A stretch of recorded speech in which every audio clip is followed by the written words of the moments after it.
Dans cette vidéo, nous allons donc voir comment créer une sorte de vent dans notre simulation, ce qui va être très très simple. Et une fois que le vent sera créé, on va venir créer un effet de wet map. Donc pour le vent, on va faire ça très simplement. Donc désolé, mon interface a un peu changé. Je la remets comme avant, voilà. On va aller à l'intérieur du PopNet, donc vous double-cliquez. Là, je suis à l'intérieur du PopNet. Je vais mettre un PopVop. Ce PopVop va être mon vent. Donc je vais pouvoir le mettre ici et le renommer Wind. Vous pouvez le connecter dans ce merge là et venir rentrer à l'intérieur. Donc tout simplement, on va mettre la vélocité dans la vélocité et lui dire qu'à chaque frame, on ajoute quelque chose dans la vélocité. Donc on crée un add, voilà. On promote le deuxième input, promote parameter, vous le sélectionnez et là vous pouvez l'appeler Wind dans le name et le label. Le vent étant tridimensionnel, c'est-à-dire qu'il peut aller dans toutes les directions, on va le mettre bien sûr dans le type, non pas float, mais 3float. On peut remonter d'un cran, donc là j'ai bien mon wind qui apparaît, je veux le faire aller, donc on regarde, on se met dans le viewport, on regarde du coup sur quel axe on est, donc on voit bien qu'on est sur l'axe X ici, donc je vais mettre que le vent va en négatif de moins 0,2 sur l'axe X, donc il va partir vers la gauche un petit peu. Alors 0,02 c'est très faible, donc on met 0,2 plutôt, voilà. Et là, comme ça, on a un vent un peu plus violent, un peu plus un vent de tornade, d'orage, qui va apparaître. Donc, ceci étant fait, on va attaquer donc la fameuse partie du solver, et vous allez voir, c'est très simple. Dans cette partie solver, on va venir créer donc un solver, mais pour faire cette wet map, on va venir prendre le ground. Pourquoi on ne prend pas l'extrude? Parce que l'extrude, en fait, a des faces dessous. Et ça va nous alourdir un peu les temps de calcul. Nous, on va prendre le ground, qui est que le dessus. On va le merger avec la sphère, parce que la sphère aussi rentre en collision. Donc, on va avoir besoin aussi de la sphère. Et on va créer des points là-dessus. Beaucoup de points. Donc là, vous décochez Relax Iteration dans le scatter. Et vous mettez 3 zéros dans le Force Total Count. Et même 3 zéros, c'est pas assez. Donc, je vais rajouter encore un 0. Et même dans le max point limit, parce qu'il y a une limite au nombre de points, on peut rajouter. Et comme ça, je vais en mettre, voilà. Là, on est vraiment avec beaucoup de points. Ça va nous alourdir la simulation, donc peut-être pas tant. Allez, on va quand même essayer d'être un petit peu raisonnable. On va mettre 2 fois moins. Voilà. Et maintenant, ce que je vais faire, c'est que je vais prendre ma simulation de pluie, donc c'est-à-dire ces particules-là, et je vais venir les mettre dans le input auxiliaire 2, et mes particules, mes points qui représentent mon grand, dans l'auxiliaire 1. Je vais mettre ici. Pourquoi est-ce que je fais ça? Parce que dans le solver, on va faire exactement ce qu'on avait fait comme pour la trail ou le personnage qui marchait dans la boue. On va prendre lui, on va rentrer dedans. Là, ici, j'ai donc mes particules à la première frame. Ici, j'ai ma pluie, normalement, vous voyez. Et donc tout simplement, ce qu'on va faire, c'est que sur la previous frame, on va faire un transfert attribute de ça là-dessus. Et on va lui dire, surtout, la distance est très faible, et un blend white de 0,1.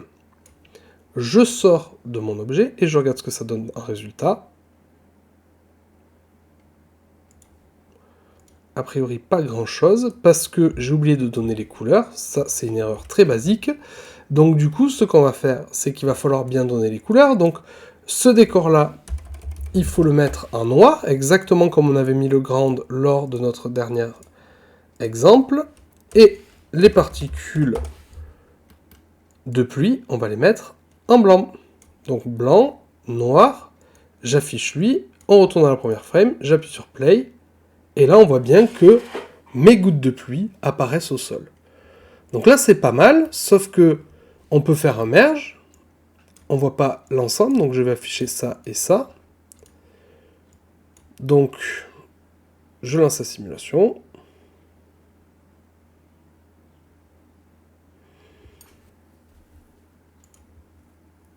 Alors vous voyez là ce qui se passe, c'est très intéressant.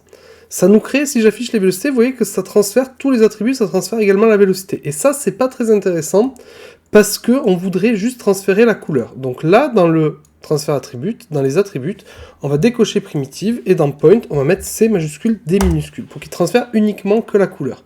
Je vais retourner à la première frame, je lance play pour voir ce que ça donne. Voilà, et là ça fonctionne. Si vous voulez mettre le fond, le background en noir, pour que ce soit un petit peu plus visible, vous pouvez mettre votre souris sur le viewport, vous appuyez sur la lettre D, et ici vous allez dans background, et color shame, vous le passez en dark. Moi j'aime bien faire ça pour cet exercice-là, comme ça on a quelque chose d'un petit peu plus visuel. Et donc maintenant, pour finir, on va faire le fade, c'est-à-dire que nos gouttes de pluie vont petit à petit ressécher. Donc on va rentrer à l'intérieur du solver, on va créer un point VOP, que nous mettons juste en dessous de l'attribut transfert, on rentre à l'intérieur. À l'intérieur, vous allez pouvoir connecter la couleur dans la couleur et venir faire un multiply que vous allez brancher entre les deux. Et promoter le deuxième paramètre, comme ça, lui, on va le renommer fade. Fade. Et comme ça, quand on sort du point VOP, vous voyez que le fade est à 0, donc nous, on va le mettre à 0,9 pour dire que ça perd 10% à peu près de sa couleur à chaque frame. Et donc là, si je reviens dans la simulation et que je lance play, regardons ce qui se passe. Donc on a les gouttes de pluie qui tombent, ça tombe au sol, et on voit bien que ça se fade. On peut venir merger en plus là-dedans notre outCollide, histoire d'avoir vraiment le mesh visible. Alors, ce sera comme ça, on verra plus tard dans des vidéos un peu plus complexes comment convertir notre nuage de points en une texture pour pouvoir le rendre, mais là, en l'occurrence, on va laisser juste tel quel. On va enlever la vision des lines, enfin on peut laisser la vision des lines comme ça, et on va lancer un playblast. Donc pour lancer un playblast, vous cliquez ici. Il y a cette fenêtre qui va s'ouvrir, et vous pouvez appuyer sur Start. Ça va vous lancer un playblast par rapport à votre timeline, c'est-à-dire ça va lancer un playblast de 0 à 240, et surtout le playblast va être calé, va ouvrir un play en fait, et ça va être calé à votre caméra et à votre viewport. Donc j'attends que tout se finisse, parce qu'effectivement là je suis obligé de faire un playblast, parce qu'on commence à avoir une simulation qui est un peu lourde, et donc du coup, forcément, en étant un petit peu lourde, eh ben, elle va mettre du temps à se calculer au niveau de la sim, et je vais devoir faire un playblast pour pouvoir l'avoir en temps réel, sinon c'est impossible pour moi de l'avoir en temps réel. Voilà, le playblast est terminé, donc on peut lancer play, voyons voir ce que ça donne.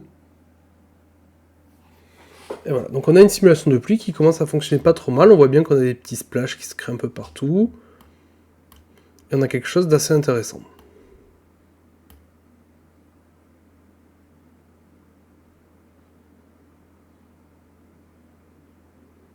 Et voilà, donc c'est fini pour cet exemple-là. Lors de la prochaine vidéo, nous allons commencer un nouvel exemple de simulation en particules, un exemple de désintégration d'un objet. Donc on va créer un objet, on va réutiliser un petit peu l'objet Udemy qu'on avait créé la dernière fois, et on va le faire se désintégrer lors de la prochaine vidéo.